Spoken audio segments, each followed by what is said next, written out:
Alors voyons les implications de l'intégrale. Commençons d'abord par l'aire et nous allons étudier trois situations différentes en repartant de la définition que nous avons vue au moment de l'intégrale de Riemann, c'est-à-dire que l'aire qui est comprise sous la courbe est égale à donc l'intégrale entre a et b de f de x dx, et c'est égal à la limite quand n tend vers l'infini de la somme pour i est égal à 1 jusqu'à n df de epsilon de i delta xi. Donc si l'aire est située aussi, la courbe représentative de la fonction est située au-dessus de l'axe des abscisses, on est dans cette situation-là. Maintenant, si la courbe se situe en dessous de l'axe des abscisses, on a cette situation-là, et dans ces cas-là, ça ne change rien au départ, c'est-à-dire qu'on a toujours la limite quand n tend vers l'infini de la somme pour i est égal à 1 jusqu'à n df de epsilon de i delta xi. Cette partie-là, delta xi, est toujours positive. En revanche, maintenant, on est sous l'axe des abscisses, donc la valeur de la fonction pour epsilon i, elle est négative, et donc on a ici moins l'intégrale entre a et b de f de x dx. Donc si on cherche à calculer l'aire pour une surface pour une fonction qui est située sous l'axe des abscisses, et donc dont on cherche finalement cette aire-là, on doit calculer l'intégrale entre a et b de f de x dx avec un moins devant. Donc il devient évident maintenant que si on a une fonction qui est soit tantôt positive, tantôt négative sur notre intervalle, donc par exemple comme ça, avec a ici et puis b ici, l'aire qui va être comprise entre la courbe et puis l'axe des abscisses est donc cette aire-ci plus cette aire-ci. Et donc ici, si on introduit un petit point C, on a notre fonction f qui est entre A et C au-dessus de l'axe des abscisses. Donc l'aire, ça va être la partie entre A et C, f de x dx. Et puis cette fois-ci, la partie entre C et B, elle est en dessous de l'axe des abscisses.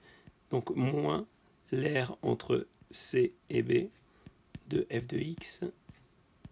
dx. Alors voyons maintenant un cas où on cherche l'aire située entre deux courbes. Alors admettons que la courbe f soit située au-dessus de la courbe g dans l'intervalle, et là on suppose, mais c'est le cas le plus compliqué, qu'il y a une partie de la courbe g qui est sous l'axe des abscisses. Donc on va voir comment est-ce qu'on peut résoudre ce petit problème. Alors on remarque ici le minimum de la fonction g, on va le noter ici, petit m, est situé à cet endroit-là. Alors ce qu'on va faire maintenant, c'est qu'on va faire une translation, c'est-à-dire qu'on va déplacer l'axe des abscisses vers le bas, de manière à ce que toutes les deux courbes se retrouvent au-dessus de cet axe. Comme ceci, et donc dans ce nouveau repère, ce point-là, par exemple, il a pour nouvelle abscisse, nouvelle ordonnée, f de x plus petit m. Et on va le noter fx' pour dire que c'est dans le nouveau repère. Et puis ce point-là, par exemple, celui-ci, je vais prendre là, que je note ici, ce point qui était avant g de x, puisque c'est sur la courbe g, c'est maintenant g de x plus m, on l'appelle g de x'. Alors pour calculer l'aire, donc ça va être l'aire en rouge, donc mais maintenant qui va jusqu'en bas, c'est-à-dire l'intégrale entre a et b de fx', dans le nouveau repère dx, et puis à ça, on va soustraire l'aire qui est ici, on va mettre qui est cette partie ici,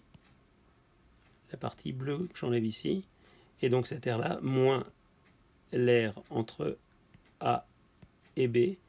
de g de x' dx, ce qui est égal à ceci, et après simplification, on a ici que ceci est égal à l'aire entre A et B de f de x moins g de x dx. Donc constitue tout au-dessus de la abscisse, en dessous, que les deux courbes coupe l'axe des abscisses ou pas. Pour calculer l'aire comprise entre deux courbes, on fait l'intégrale dans l'intervalle étudié de l'aire de f de x moins g de x si la fonction f est au-dessus de la fonction de g. Alors nous allons maintenant étudier le volume engendré par la rotation d'une courbe, de la représentation graphique d'une courbe autour de l'axe des abscisses. Donc nous situons dans une représentation qui est celle-ci, et si nous réutilisons ce que nous avons fait au moment de l'intégrale de Riemann, c'est-à-dire on découpe cette partie, ce qui est sous la courbe, en rectangles, donc on a ces rectangles ici, et puis je prends un epsilon i qui est ici, et donc on a ici f de epsilon i, et donc chaque petit rectangle qui va tourner autour de l'axe des abscisses va engendrer un cylindre, comme celui-ci, donc ayant pour rayon f de epsilon i, et puis ici, comme largeur, delta xi, c'est delta xi qui est ici. Et donc, le volume de ce cylindre est égal à pi fois f de epsilon de i au carré fois delta xi. Donc le volume qui va être engendré par la rotation de la courbe autour de l'axe des abscisses, ça va être donc égal à la somme, pour i est égal à 1 jusqu'à n, d pi fois f au carré de epsilon de i fois delta xi, et puis ce sera la limite lorsque ceci tend vers l'infini. On peut sortir le pi, et donc on a pi fois la limite quand n tend vers l'infini, de la somme pour i est égal à 1 jusqu'à n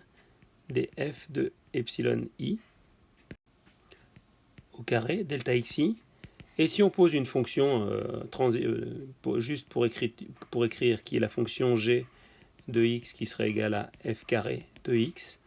on peut écrire que ceci est égal à pi fois la limite quand n tend vers l'infini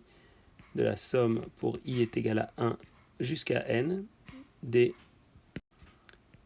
g de epsilon de i delta xi, où on reconnaît ici la limite d'une somme de Riemann, et donc ceci est égal à pi fois l'intégrale entre a et b de g de x dx, ou encore v est égal à pi fois l'intégrale entre a et b de f au carré de x dx.